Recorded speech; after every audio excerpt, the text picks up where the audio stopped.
Kami awali Kalimantan Barat hari ini dengan informasi seputar hukum saudara, komitmen dalam penegakan hukum korupsi.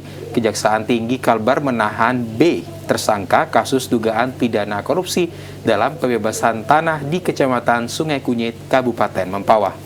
Dalam modusnya, tersangka B menjual tanah melebihi ketentuan kepada sebuah BUMN yang menyebabkan kerugian negara mencapai 1,3 miliar rupiah lebih.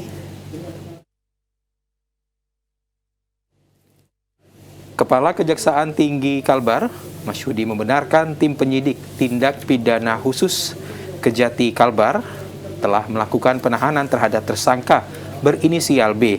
Tersangka diduga kuat berdasarkan 2 alat bukti melakukan tindak pidana korupsi dalam pembebasan tanah di Kecamatan Sungai Kunyit, Kabupaten Mempawah tahun 2018, tahun 2019, dan tahun 2020 pada salah satu BUMN.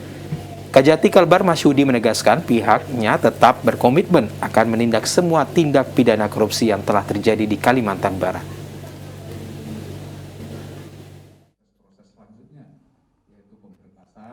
Political will pemerintah, apalagi penegak hukum, manakala ada kebocoran keuangan negara, 1 rupiah pun uang negara atau uang rakyat itu harus dipertanggungjawabkan, tidak boleh dipakai seenaknya saja gitu.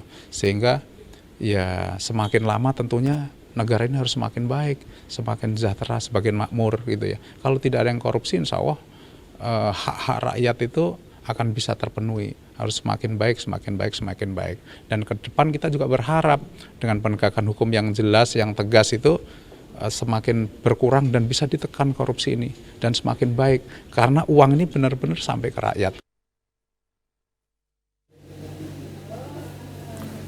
Kejati Kalbar Masyudi menyatakan kasus ini masih terus dilakukan penyidikan sebab ada kemungkinan akan terjadi pengembangan kasus.